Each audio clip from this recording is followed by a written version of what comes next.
IR execution artifacts.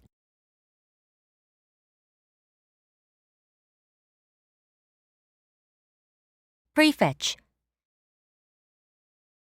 Prefetch is a memory management policy of the operating system used since Windows XP, and it can be easily understood as an application execution cache.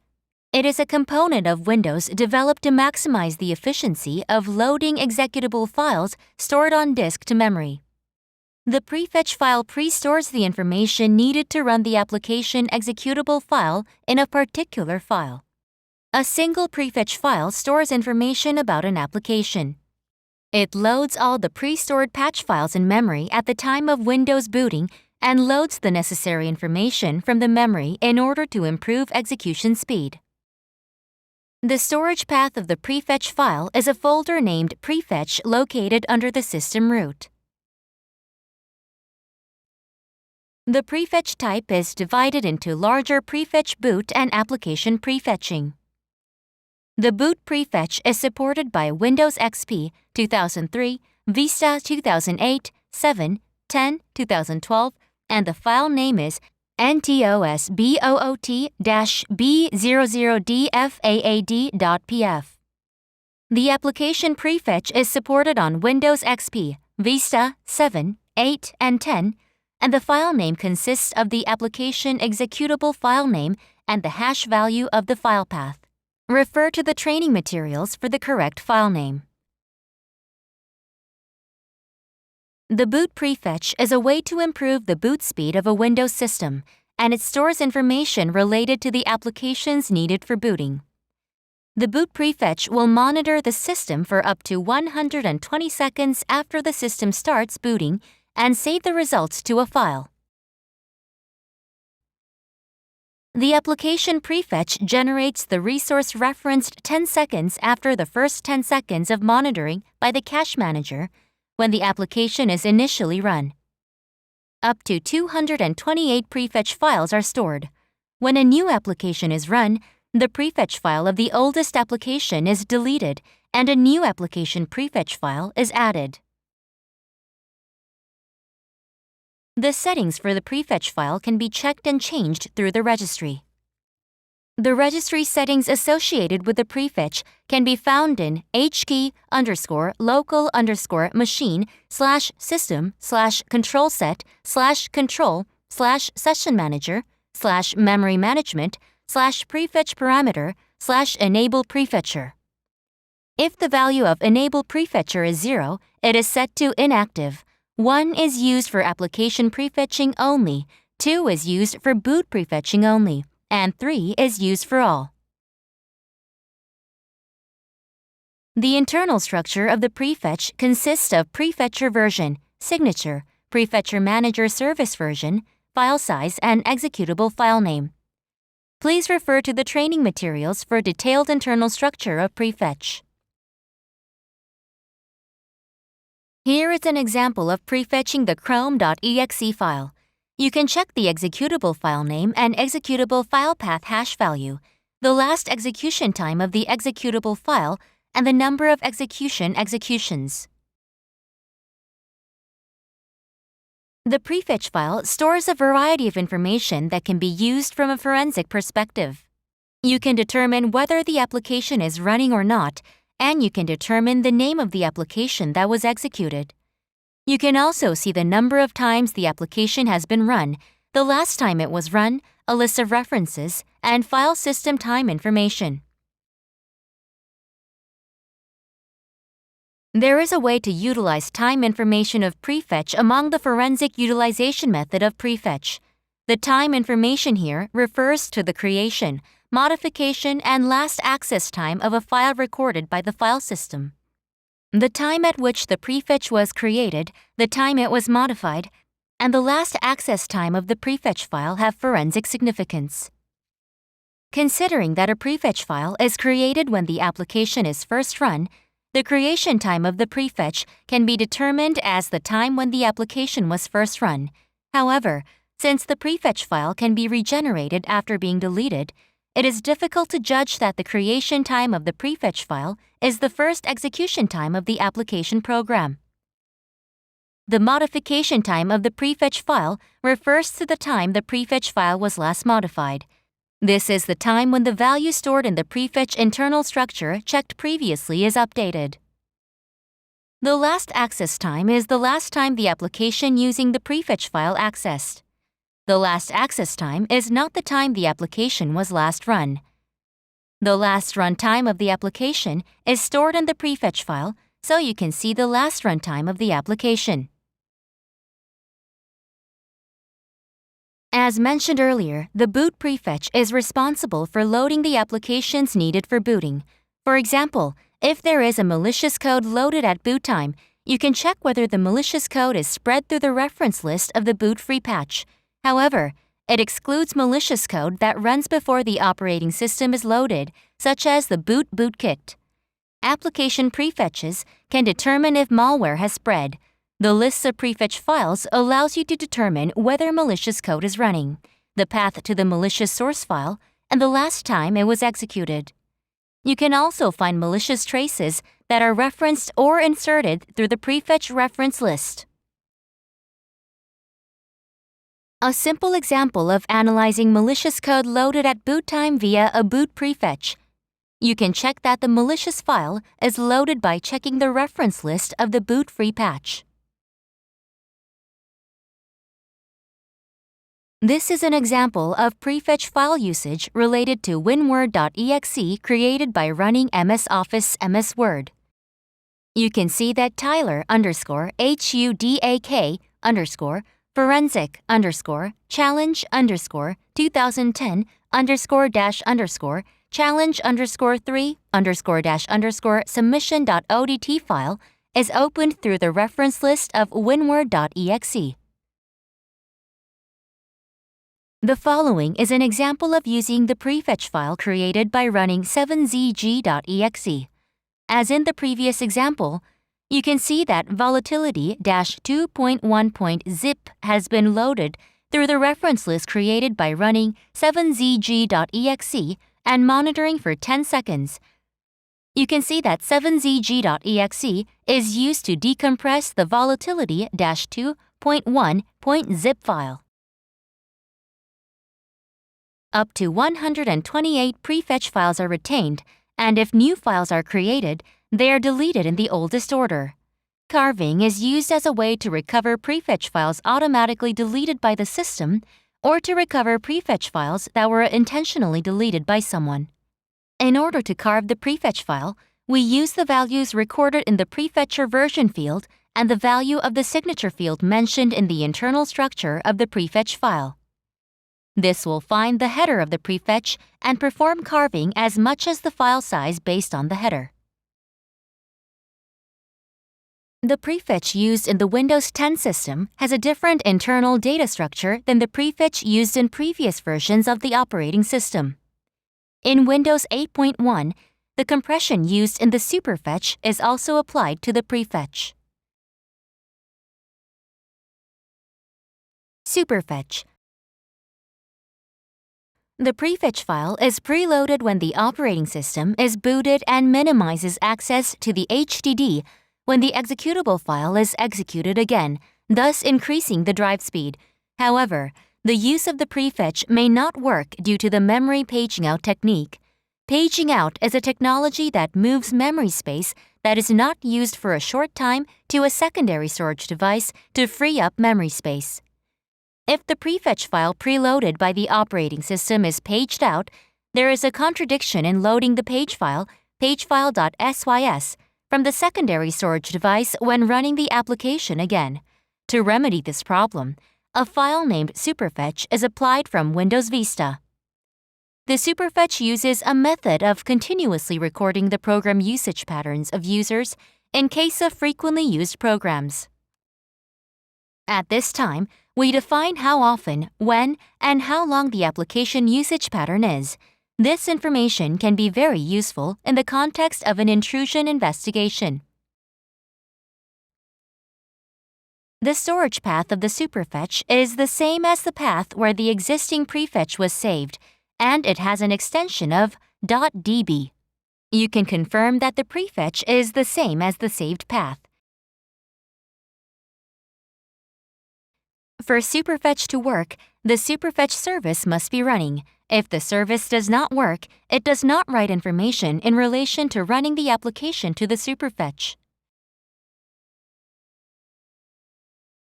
The settings for the Superfetch file can be checked and changed through the registry. The registry settings associated with prefetch can be found under hkey_local_machine/system/control set/control/session manager/memory management/prefetch parameter/enable superfetch. If the value of enable superfetch is 0, it is set to inactive. 1 is used for application prefetching only, 2 is used for boot prefetching only, and 3 is used for all. The file name of Superfetch consists of the prefix AG and the extension DB. The types of Superfetch stored in the Windows system can be divided into compressed file and non-compressed file. The compressed files are AG AppLaunch.db, AG Robust.db, and AG CX_SC:\db are compressed files and the rest are uncompressed files. The compressed file consists of fields such as signature, decompressed size, starting point of compressed data, and starting value of compressed data block. For more information, please refer to the training materials. Superfetch is operated by Superfetch Service Host sysmain.dll. When you look at the import function of ntdll.dll file that sysmain.dll refers to, you can check the decompression function as follows.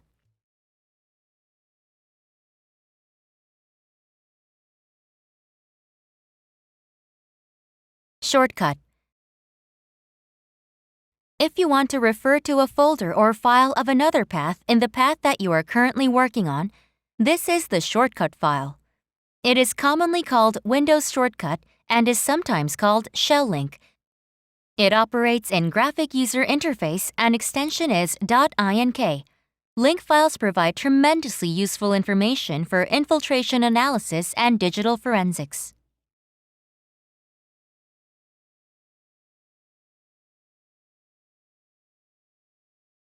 Link files can be created automatically on your desktop when you install certain applications. Or you can think of files that are created when you create shortcuts for your convenience. However, it can be created or saved in various places, such as Recent Documents folder, Recent, Start Program, Start, Quick Launch. The following is the location of the folder where the link file exists. In addition, there are various folders where link files are created for each operating system. Shortcut files are divided into shell link header default, link target ID list optional, string data optional, extra data optional, and extra data optional. Each field has different data type and purpose. For more information, please refer to the training materials. The following is a summary of each field of shell link header mentioned above. As shown in the table, file attribute information, creation time, access time, writing time, and size information of link target, original file can be confirmed. You can analyze the shortcut file to see information about the original file. This structure exists only when the has link target ID list flag of the shell link header is set. It is a structure in which various information of the link target is configured in a list form.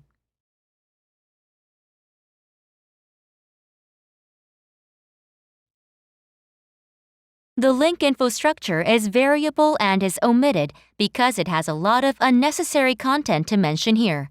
For more information on the structure of link info, please refer to Microsoft's official documentation. Important information in the link info structure is volume ID, Common Network Relative Link Information. The volume ID structure contains information such as drive type, drive serial number, and so on. The Common Network Relative Link structure contains the path to the link target. Path information can also be obtained by using the information in the string data structure. Therefore, you can organize meaningful information forensically in the link info structure into the drive type where the link destination source is located, the serial number of the drive where the link destination is located, and the path of the link destination. The string_data field stores the shortcut file description, the relative path to the link destination, and the working directory location when the shortcut file is activated. The extra_data field contains the display settings, code page information, environment variable information, icon location address, NetBIOS name, and MAC address. The working directory information of string_data and the NetBIOS name and MAC address of extra_data provide forensically meaningful information. You can check the property information of the link target, source, time information, file size, and path through the shortcut file. You can also check the drive serial number, MAC address, and NetBIOS name where the linked file is located. As mentioned earlier, you can use shortcut file to check the information necessary for various incident analysis. You can analyze the execution traces of folders or files by using the automatically created shortcut file. You can also analyze the data movement trace using external storage device by using the location of link target. You can also analyze execution traces for documented malicious code that exploits vulnerabilities in your application. Of course, it is not easy to check infection only with a shortcut file. Therefore, analysis of various artifacts should be done in conjunction with timeline analysis, as well as results obtained by analyzing shortcuts. Following is a representative shortcut file analysis tool that can be downloaded from the Internet. You can download it through the URL. Jump list. With the release of Windows 7, there have been many changes from previous versions, but one of the forensically most important changes is the jump list. The jump list is enabled by default when you install Windows 7, and it keeps track of relevant information each time you run the application. Even before Windows 7, when a user runs an application, it kept a log of the running application. It provided users with convenience by keeping frequently used or recently used applications or documents in a separate structure. This is because applications and documents, such as the principle of locality used in memory management, are likely to reuse recently used or frequently used ones. Prior to Windows 7, this information was managed by a link LNK file in the recent folder and a user assist key in the registry. Of course, the information is still in use today. The jump list might be passed unintentionally, but will appear in the taskbar when running the application in Windows 7. Place the mouse on the application that appears on the taskbar and right-click the mouse to see the files that were recently opened or used by the application. This is called a jump list. The jump list can be set through the control panel. This item can be found in the taskbar and start menu item in the control panel. You can see the box labeled Personal Information by checking the Start menu tab for that item. You can set jump lists through that item. There are two checkboxes in the Privacy group. Boxes are checked by default when Windows 7 is installed. The first checkbox is used to set whether to display recently used programs in the Start menu. This is a button to set the Start menu item displayed on the left side when the Window button is clicked. If you uncheck the corresponding button and click Apply, program items of the Start menu are deleted. The second checkbox is the setting for the jump list. If you clear the checkbox and click Apply, all previously recorded jump lists are deleted. However, both of these items are simply deleted, so if you have not written over them, you can use the Recovery tool to recover them. You can also click on the Customize button to set whether or not to display a specific program or folder in the Start menu or jump list, and the number of lists to display. If you want to delete both your own Start menu information and jump list, clear all of the checkboxes and select Apply. However, if a user has pinned a specific jump list, it will not be deleted.